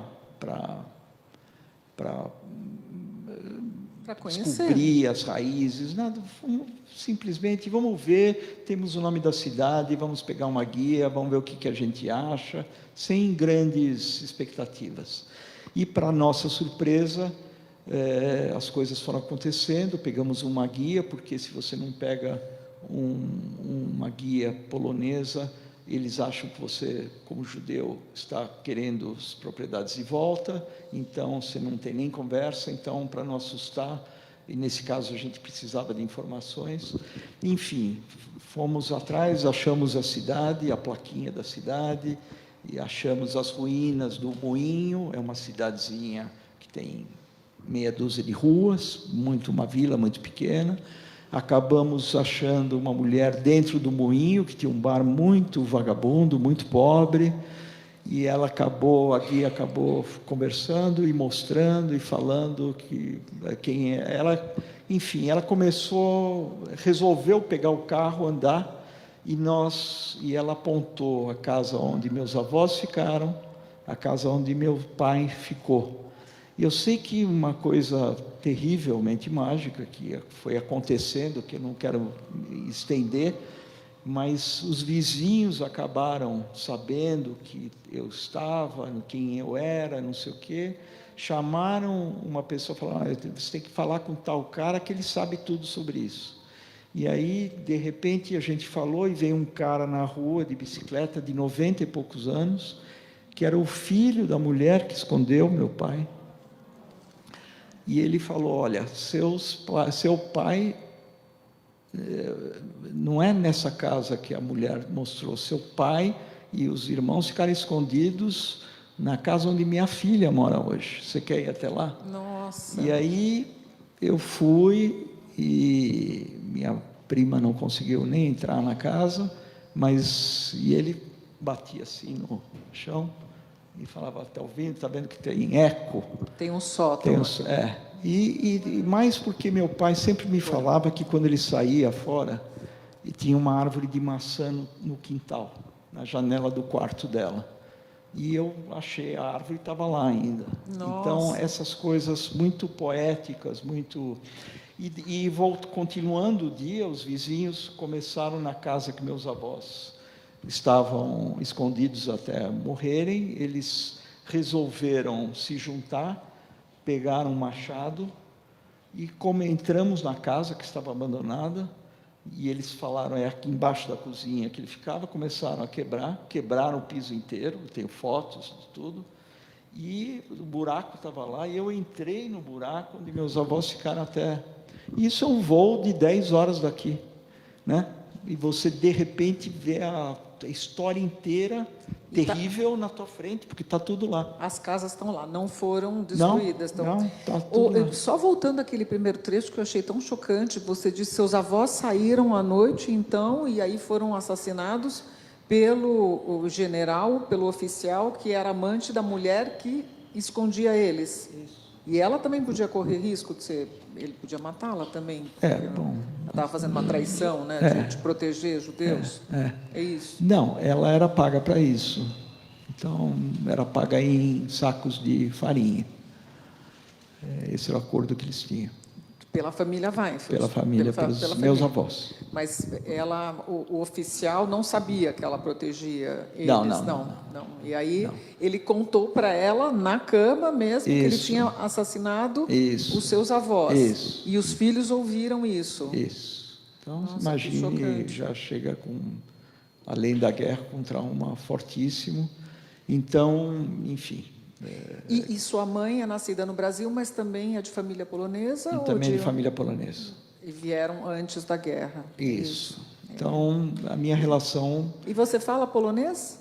Eu falo Yiddish. E... Eles falavam Yiddish entre eles? Eles falavam entre eles, e polonês eu não falo. E, enfim, a minha relação... Eu não sou religioso, eu não vou à sinagoga, não pratico, né? A não ser, de novo, o lado gastronômico, que é o que me interessa da religião. E então as festas eu faço e tudo mais. Você faz as festas? Mas eu sou profundamente judeu, apesar de não não ser... Não seguir as... Não seguir, não ser religioso. E as não, leis. Não, nada. Adoram torresminho. Você falou que comeu misto quente lá no Bom Retiro, né? Que você se lembra do bar que ofereceu o misto quente. Para quem está nos assistindo, o Yiddish é uma língua, né, que mistura um pouco de hebraico e alemão, e é a língua falada pelos judeus da Europa Central, e Polônia, Rússia, Alemanha. E interessante que eles falavam, mesmo sendo poloneses, falavam Yiddish entre eles, né, os seus pais. E te colocaram em colégio judaico, ou você foi que colégio que você estudou? Eu fiquei um ano e pouco no colégio judaico Beit Chinuch, da Padre João Manuel. Depois saí e fiz Rio Branco e Mackenzie minha vida toda. Fiquei sempre no Rio Branco. E além do humor, que é muito claro, né? Eu acho que todo mundo percebeu aqui o humor, assim, acho que é bastante judaico esse humor seu. Que outro traço da cultura você acha assim que teus pais te legaram, tua família ou a própria cultura do povo te deu, Isai? Meus pais deram muita coisa, evidente, mas eu acho que são os valores, né? Isso eu acho que é o mais importante. É o que talvez eu não me adapte muito, como muitos de nós, assim, nos dias de hoje, no mundo, né? Porque você pode ter ideias diferentes que deva respeitar, mas uma coisa que para mim é inadmissível é a falta de respeito e a falta de educação das pessoas. E isso eles realmente me passaram isso. É uma coisa, para mim, me faz muito mal atualmente, meu dia a dia aqui no Brasil, conviver com esse tipo de desrespeito diário, assim. Intolerância. Né, isso nem se fale, né? Então, eu acho que, evidentemente, intolerância e racismo, ainda mais para um judeu, eu acho inadmissível. Eu, quando vejo algum sinal de alguma coisa em alguém, e me tira do sério, porque eu não consigo entender como ainda mais uma minoria pode ter algum traço de racismo. É inconcebível para mim. Então, isso é uma coisa que no mundo de hoje me deixa meio deslocado, como acho que muita gente. E você acha que o seu pai, pelo fato dele ter passado a guerra e ter, inclusive, sido protegido, né, e abrigado por uma polonesa católica, isso fez com que ele se tornasse uma pessoa mais liberal, ou ele era uma pessoa mais rígida e você teve uma educação liberal, você é uma pessoa que se dá com artistas, com cineastas, enfim, como você disse, não pertence a nenhuma tribo, né, se dá com vários gêneros e tipos de pessoas sem preconceito. Isso veio da tua educação? Olha, deve ter vindo, mas não deles diretamente, porque eles não eram assim. Não? Né? Não. Então, eu acho que foi uma coisa minha, meio que eles me proporcionavam, quando meu pai começou a ter algum dinheiro, que ele vendia lençol e travesseiro na rua, depois, enfim, foi indo, né? Eu podia me proporcionar uma viagem. Naquela época, eles vinham me esperar no aeroporto, eles perguntavam, mas o Isai, cadê? Não veio? Então, porque ou eu vinha com cabelo vermelho, com um salto desse tamanho, porque era apaixonado pelo David Bowie, e chegava de Londres toda hora irreconhecível. Eles nem passavam com umas túnicas, e eles nunca me entenderam, mas sempre respeitaram. Isso eu acho que é o legado maior. Meu pai nunca entendeu muito bem o que eu queria fazer, porque ele sempre sonhou que eu fosse com ele para a indústria têxtil, né? Que meu irmão acabou indo e para trabalhar com ele, depois fez sua própria carreira, mas eu não tinha essa habilidade, esse talento naquela área. Então, eu estava me descobrindo, quer dizer, estava querendo ver para onde que eu ia. E eles não entendiam muito bem, mas eles sempre apoiaram. Isso foi... Mas então, quando você falou, eu vou estudar no Mackenzie, eles falaram, ufa, finalmente esse menino levou jeito. Porque era uma profissão, né? Espera aí, né? Não é... Chiarati, que era...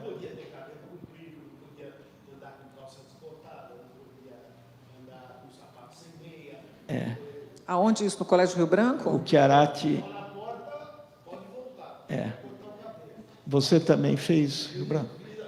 Então, eu não sei se você teve, eu tive a pessoa que mais mudou a minha vida inteira, foi o professor Haroldo, de português, no Rio Branco, que aos 14 anos, que era um cara muito avançado, e eu conheço várias pessoas que foram influenciadas por ele.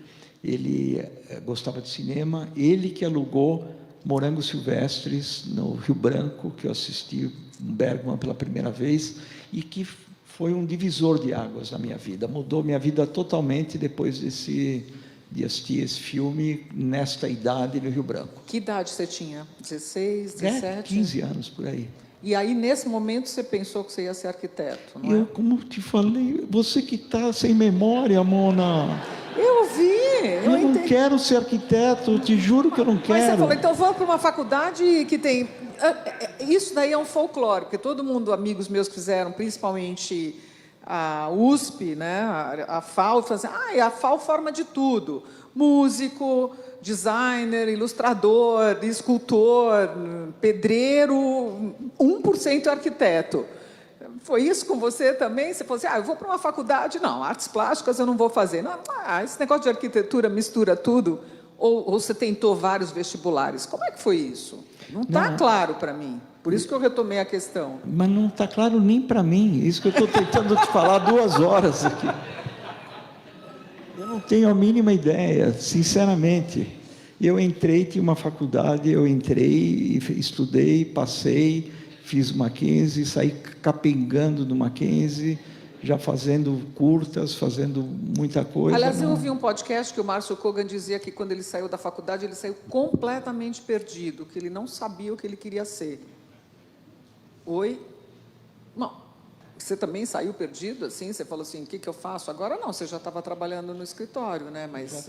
Já estava trabalhando no escritório, já estava... Quer dizer... Mas foi indo, as coisas foram acontecendo e foi empurrando.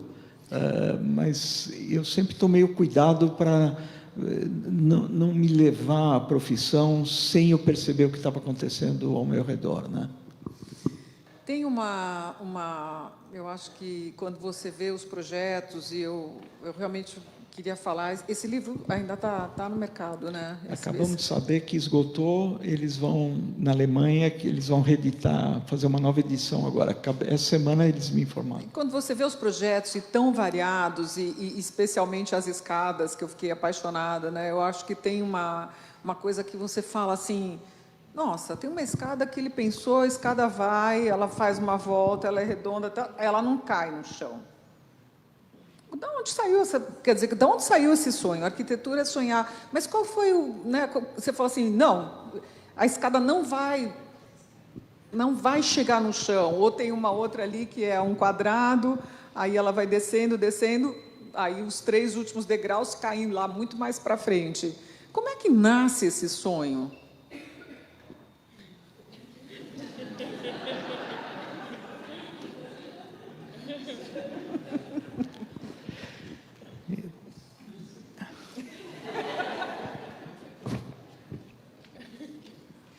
Eu ia te pegar na esquina, desculpa, mas...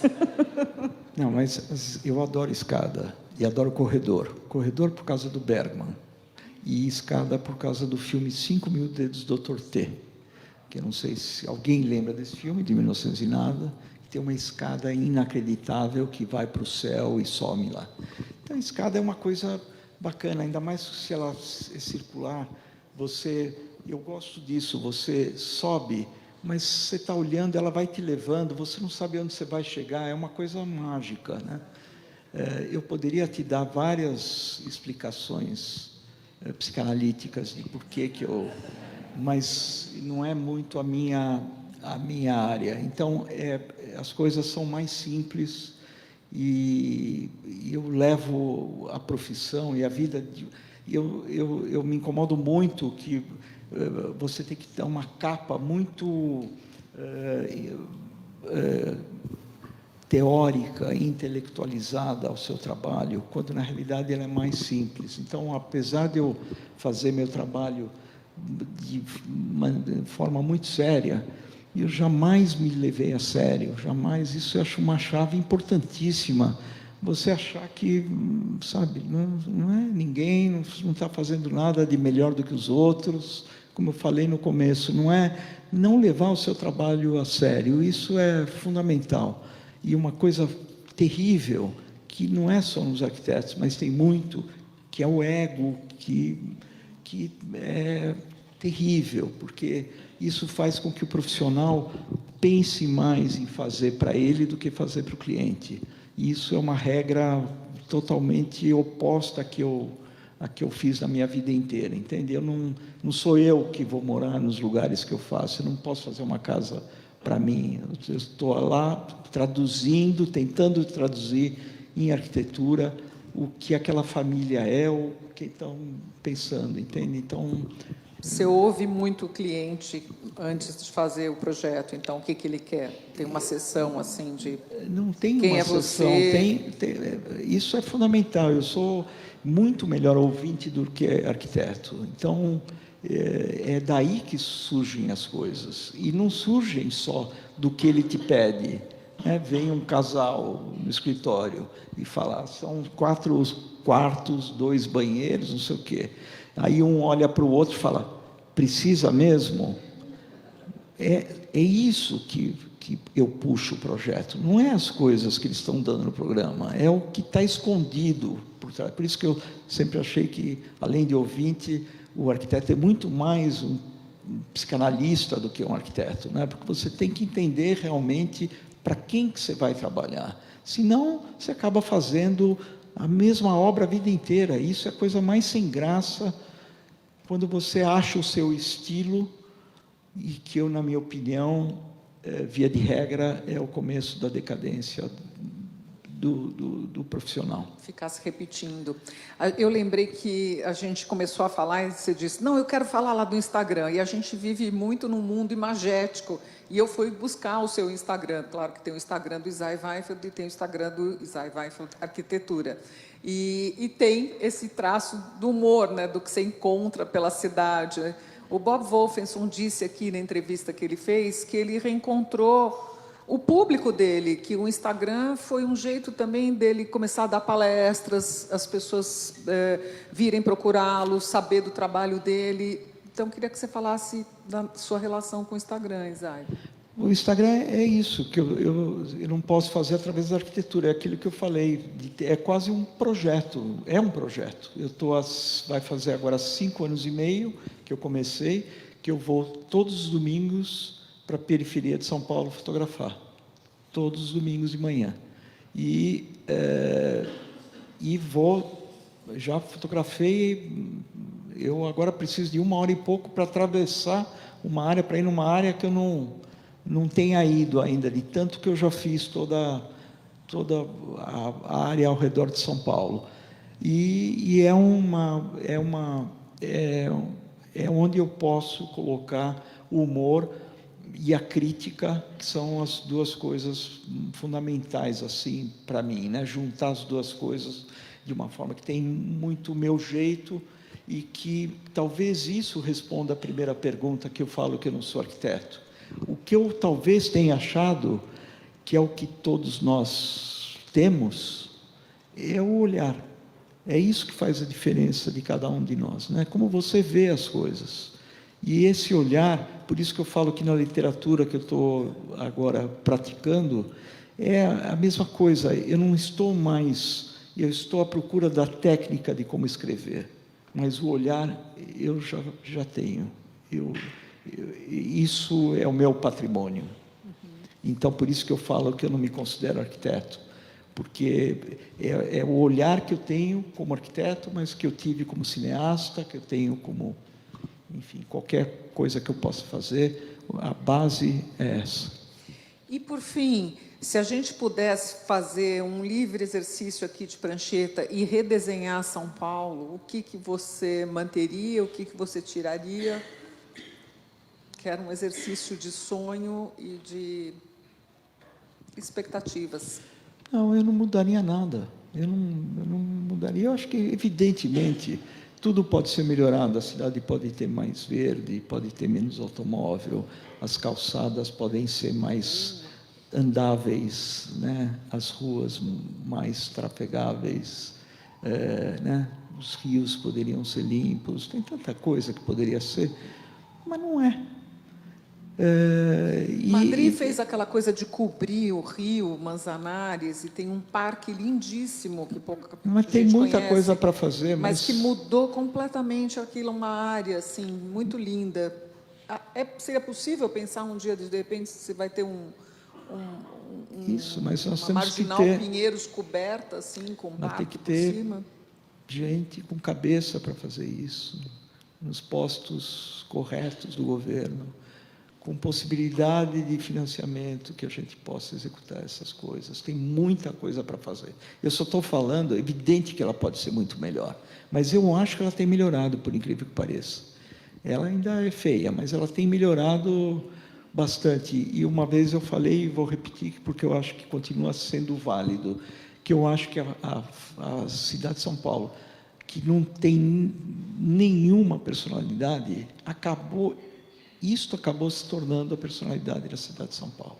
Essa a miscelânea. Total falta de personalidade. E falar em metrópoles, eu me lembrei de um caso totalmente oposto, que você comentou por alto, que você está entrando numa concorrência. Nós vivemos na cidade mais horrenda, né, talvez do Brasil, uma das mais complicadas do mundo, um desafio para qualquer gestor.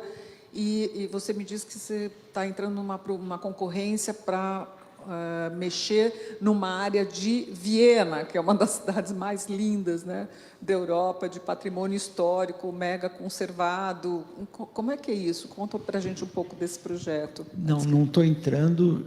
A gente ganhou uma competição com 25 escritórios de arquitetura do mundo inteiro há 7 anos atrás. É um projeto muito importante na cidade de Viena. É a pista de patinação no gelo, mais um hotel de 500 quartos, mais um centro de esportes e de residência. É um quarteirão inteiro, bem no centro de Viena, em frente ao Stadtpark, ao lado da sala do Concerthaus de Viena.